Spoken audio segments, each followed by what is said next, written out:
Good morning.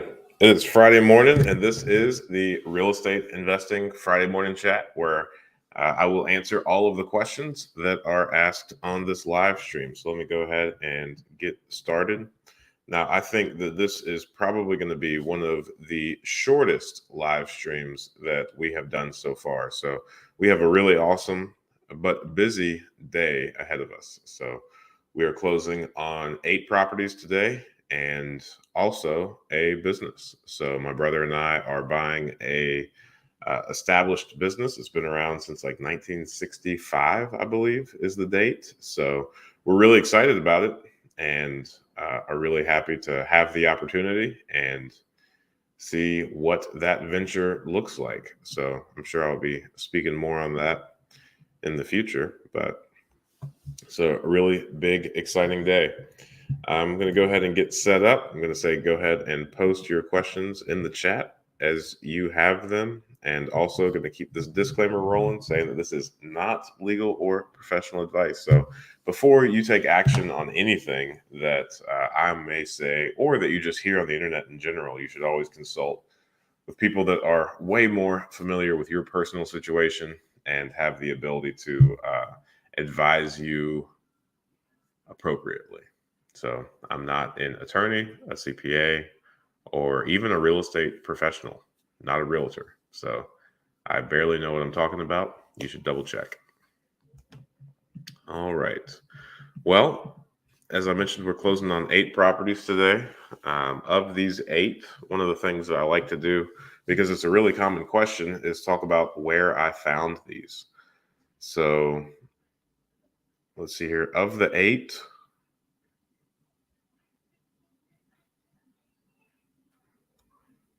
5 of them were deals that we found off market. They were either from a wholesaler or from like a word of mouth referral recommendation.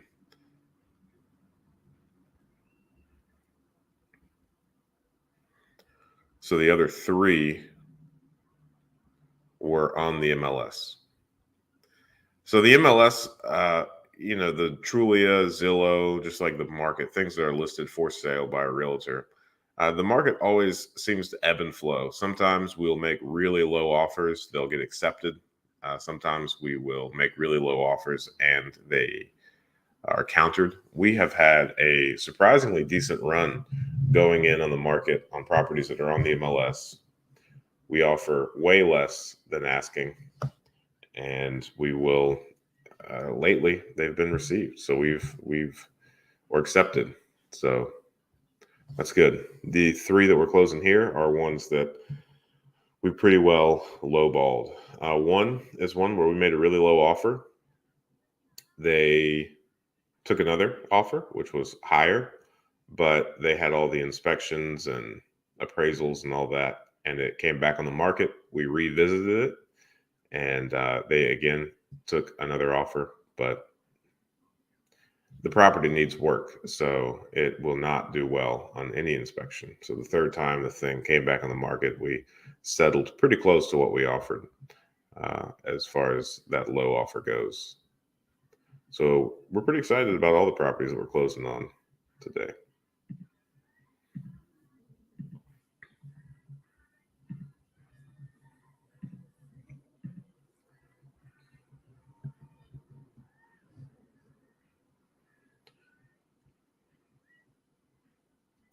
Now, most of what we buy is actually in the city limits, but today we're buying one property in one of the suburbs, and I'm pretty excited about that. We don't buy properties out there frequently.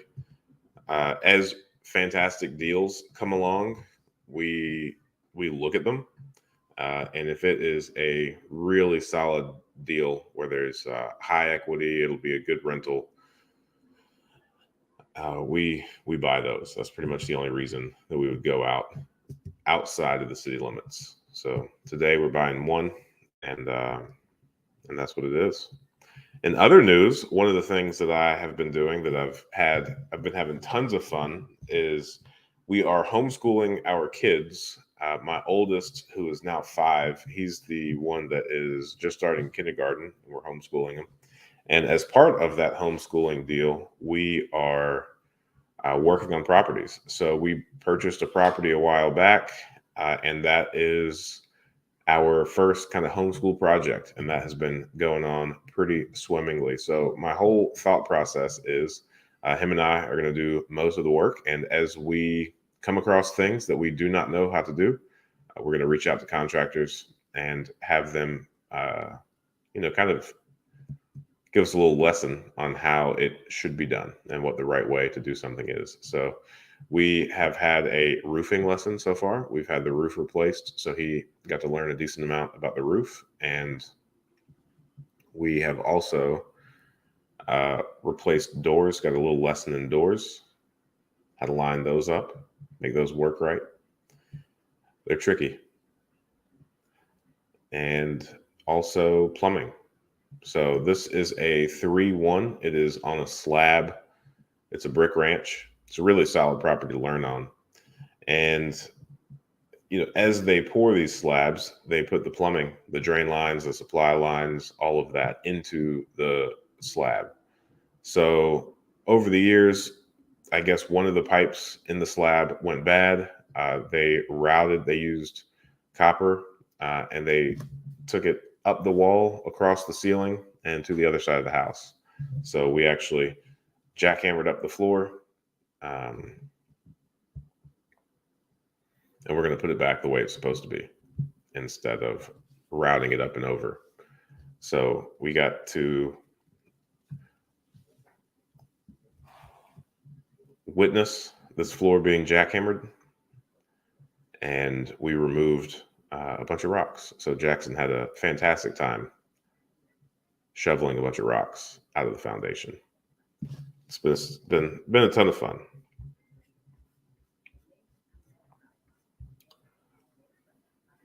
Let's see.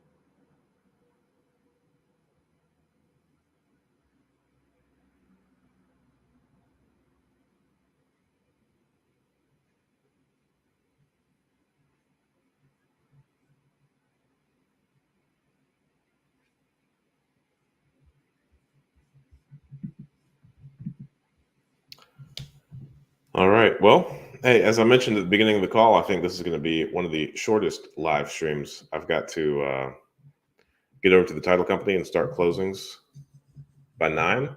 So it means I've got about 20 minutes left to do this, if there are any questions. If not, I'll go through the comments that I got on the YouTube channel. I know I've been in a couple of good conversations here recently about real estate investing. I've had a couple of good questions throughout the week, but as I'm sitting here trying to recall them, I can't quite do it.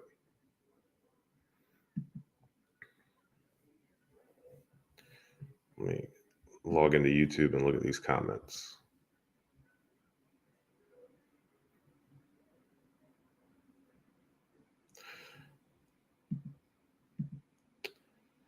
So one of the questions that I was asked yesterday on the YouTube channel is, do you have the same contracting crew for each of your projects? Every contractor I call seems to be weeks out before they can even consider me. How do you find your contractors? I think this is a really good point. And I think as you're first starting out, this is probably going to be one of the most difficult things that you're going to have to deal with or have to navigate as you're just getting your first couple of properties. One really good friend of mine has about 15 properties, and he still has an extraordinarily difficult time finding contractors that are able to help him on a quick time frame. So fortunately and unfortunately, this is one of those issues that kind of dissolve or go away with scale. So if you are looking for, one job to be completed, while it is still work and while it is still probably going to pay well, it isn't necessarily enough for a contractor to kind of redo their entire schedule for. However, the more properties you get and the more full you can keep one contractor's schedule, the more they are willing to move things around for you and fit you in. Otherwise, the if you're not able to keep someone fairly busy, then what generally happens is uh, contractors are several weeks out, and if they take on your job, they might work on it as they have time and as they fit it into their schedule, rather than dedicating their entire day to it, which is really unfortunate and it's really difficult. And I think, thinking back to when we first got started, the number of times that we were stood up by contractors where, I waited on properties for 2-3 hours, just hoping that the contractor that said that they would meet me would actually show up to meet me there. And it is a really painful experience. And I don't have any good tips or suggestions in order to not have this issue. However, I will say that all of the real estate investors that I have ever met have had this problem. And it's kind of like, just earning your stripes in the industry, I suppose. It's one of those things that if you keep looking for contractors and you keep vetting them well, then at some point you're going to find someone that has the opening in their schedule that is willing to take you on. And it is in your best interest to form a relationship with that person. Now, I would not at any point become desperate and just hire, anyone that says that they have the ability to do the job. I think you could find yourself in a lot of trouble really quickly. And, as much diligence as you can do, also rest assured that several people, including myself, have lost a significant amount of money to contractors that said that they would do something and never actually did that thing. It's a really bad way to do business. It's not sustainable, but it happens, I think, to most of the real estate investors that I know. So any struggle, any complaint that you have in this area is probably very well justified. And as much peace as you can possibly have, knowing that you are not alone, you should have that. It is something that you will have indefinitely until you reach a size where you can keep a person busy. Then you're still going to have that issue, but it's just going to be a different one. Is that person, charging you the appropriate rate? They getting a little bit too comfortable knowing that you will pay. So, now I think we have about 20 to 25 open projects. So to answer the first part of your question, no, we do not use the same contractor for all of these projects. We have about 8 crews that we rely on pretty heavily. And this past week, I believe that we have added another 2 crews. So hopefully they turn out well. Fingers crossed. But like I said, this is, if you are in the real estate investing space, you will always have at least 2 people problems. And one of those is issues with contractors. That'll be a very difficult people problem that you have to regularly solve. And then the second are the residents. That will also be a very difficult people problem that you will need to solve. So good luck. Part of the journey. Contractors, you're going to find some really solid ones as you do this. And then you're going to find some people that as soon as that contract or as soon as that scope of work is completed, you will never speak to them again. And it's all part of the journey. Same with residents. You're going to put somebody in there that you have high hopes for, and they are going to destroy the property in a very short amount of time. So we recently rehabbed a property, very, very, very beautiful house. It was built in 1885. It's a brick 2-story house, a little over 2,000 square feet. Fantastic woodwork all throughout the home. I contemplated moving into it. I contemplated using it as our office, and ultimately we used it as a rental. And the people that applied and the people that we moved in, we had very high hopes for them. Swiftly, inside of 3 months, that place is full of trash, and the worst kind of trash. Not like papers, old newspapers, but like pizza boxes, Taco Bell wrappers, those kind of things. Takes a long time. Well, actually, in this case, it didn't. They did it very quickly. But yeah, great, great question.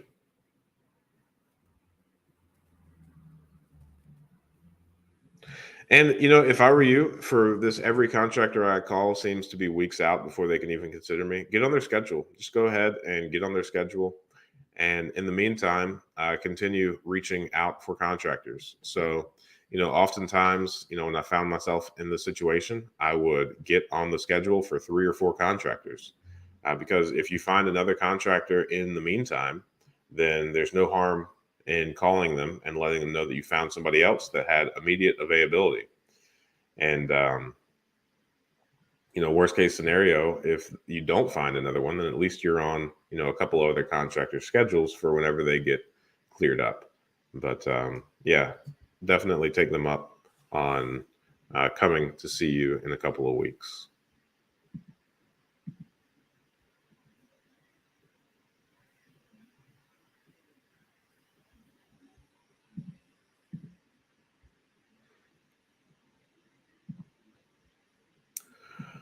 Another question that we have is, how is home equity determined if you have seller financing? So I think this is on the video that we did, why seller financing is a great idea. This is a comment there. And home equity is something that is extraordinarily subjective. And it's one of those things where, yes, you likely have some if you buy at a discount, but ultimately the amount of equity that you have in a home is what the difference between what you purchased and rehabbed the property for, the money that you have into that house, and against how much that property will appraise for. So in the single family home space, the value of homes are based on comparable sales. So if you know the address of the house that you have purchased or are interested in or are negotiating, then if you look inside of about a half mile to a mile radius of houses with similar bedrooms, bathrooms, and square footage in similar condition, figure out what those sold for, and you know find the full range. Don't only look at the higher valued ones. And this is why it's subjective. Is you can look at properties in fantastic condition, and then you can somehow in your brain make it to where the one that you have is in fantastic condition as well, even though it truly isn't. So all of the higher end or the appraised values, the higher end of the spectrum for your property, it's very subjective. So equity is always going to be one of those things that is a maybe. There's there's there's no 100% right answer as far as how much equity you have, because it ultimately depends on what it will appraise for, and or what someone is willing to pay for it, which you will never truly know until it is actually sold.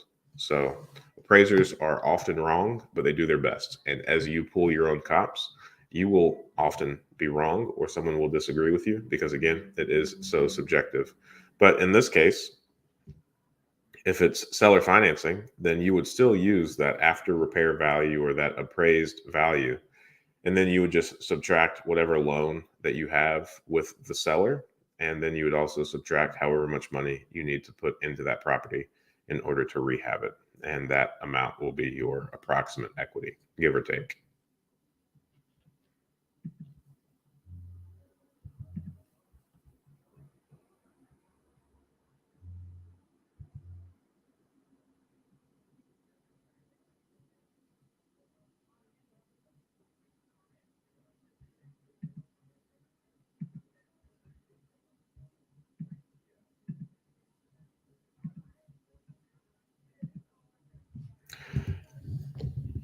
How do you prevent renting to people like that from that little story?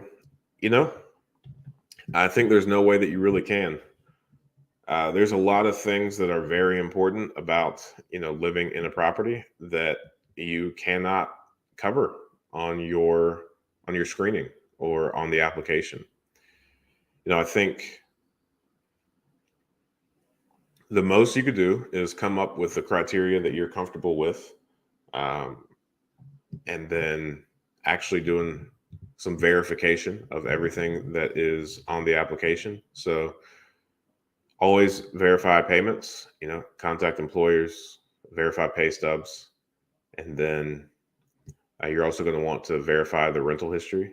So get the previous like landlord or property management company's contact information and reach out to them, get some feedback, make sure it is the actual company.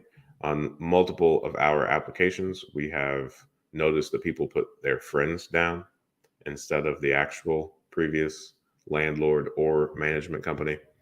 So it is, all a research thing. But, unfortunately, you're not going to be able to, see what type of house they keep in the application. That's not something that necessarily shows up on paper. Another thing that, you know, there's really no way. So I would say have your criteria, screen for it, verify all the information that you receive to the best of your abilities. Um, Definitely meet with these people prior to executing a lease, and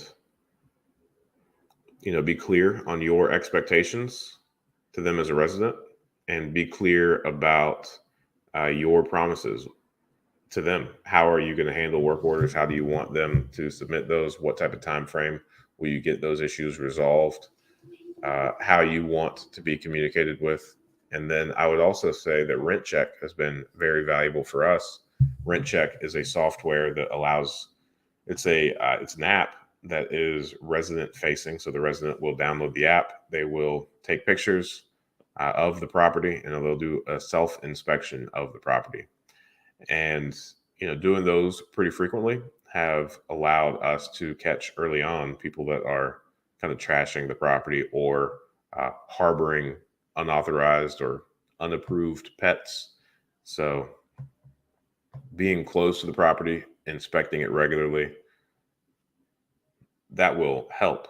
But at the end of the day, if you do enough volume, then people will surprise you, and you're going to put some people in there that destroy the property when you thought they would be very respectful and very good to the property. And vice versa. You might catch yourself having a not favorable view of someone, and they really prove you to be wrong.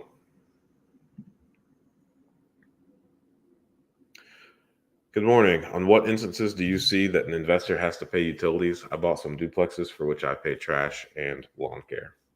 Yep, I would say that for the most part, if you have any type of multifamily, then some portion of the utilities is going to fall on you. Definitely the lawn care.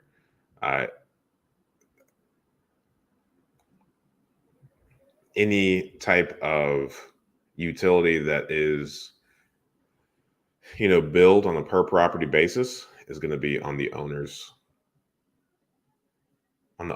side of the responsibility. So for all of our multifamilies, that water, sewer, trash, and lawn care are the utilities that we pay.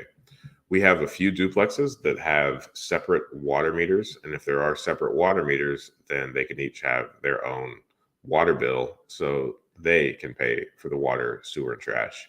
Here locally, water, sewer, and trash is one bill. And if there are separate water meters, then you can push that back onto the responsibility of the residents. However, for the most part, here locally, there's only one water meter and one water main per property. So in that instance, if you've got 4 units and one water meter, then the water meter is going to be the responsibility of the owner or the property management company, and then it is included in the rents. So this is one of the reasons that we prefer single family homes, because on a single family home, all of the utilities, all of the upkeep, it's very clear cut. It is the responsibility of the residents to pay those. Hey, Jordan. No. In some cases, yes, but in most cases, the answer of this is no. So we use private lenders, and it's their cash that we use to close. But generally, what we do is we use private money or hard money to acquire and rehab a property. Banks do not like providing financing over properties that need work, which makes perfect sense because it is not good collateral for a long-term loan if it is not in if it's not already stabilized. So what we'll do is we'll use that private money or hard money to purchase and rehab the house, and then we will make all of the necessary repairs. And once we get it rented out, we'll bundle some of these things together, and then we will refinance that with a traditional lender. Now, when it is private money or hard money, it is at a higher interest rate than you would expect from a traditional bank. So a lot of our hard or private money is anywhere between 8 and 12%, which I think is pretty standard. And then when you refinance with a traditional bank, we have interest rates anywhere between 4%, and the highest here recently, I think, was in the high 6s. But as the interest rates continue to climb, those will probably reach, or hopefully not, but maybe even cross that 8% threshold. So when we are analyzing properties, we kind of do it twice, right? So there's one analysis that's done with private money, like what does that private money or the cash flow look like once the property is rented out at that higher interest rate. However, for the most part, while if rehab is necessary for the property, then during the rehab time, we're going to have that loan payment, but the property's being worked on and we're paying a contractor. So there's no income on that property. So it's only on our books as an expense. However, once it's rented out at higher interest rates, the cash flow is going to be significantly smaller. But once it is transitioned over into that long-term debt, then the cash flow increases as that interest rate lessens. So one of the good things to remember about the market, especially in the conversations of interest rates, is the only impact that interest rates have on cash flowing rental properties, ones where you're not speculating about appreciation, you're not speculating about what the market may or may not do. Just if you're buying an asset specifically for it to cash flow, then the only bearing that the interest rate really has on your analysis is the cash flow. You're still going to have the same amount of appreciation. You're still going to have a similar amount of tax benefits, and you're still going to have the principal pay down. So in this, nationwide conversation that is happening around recessions and interest rates, just keep in mind that of the 4 ways to make money in real estate, for the most part, the only immediate impact is cash flow. All right. Well, hey, like I said at the beginning, I think this is going to be one of the shortest live streams that we have ever done. And here we are, right in time to shut this thing down. So, hey, I sure do appreciate all of you. Next Friday morning, 8 a.m. Eastern Standard Time, I will be right here, ready to answer all of your questions. So I will talk to you guys soon.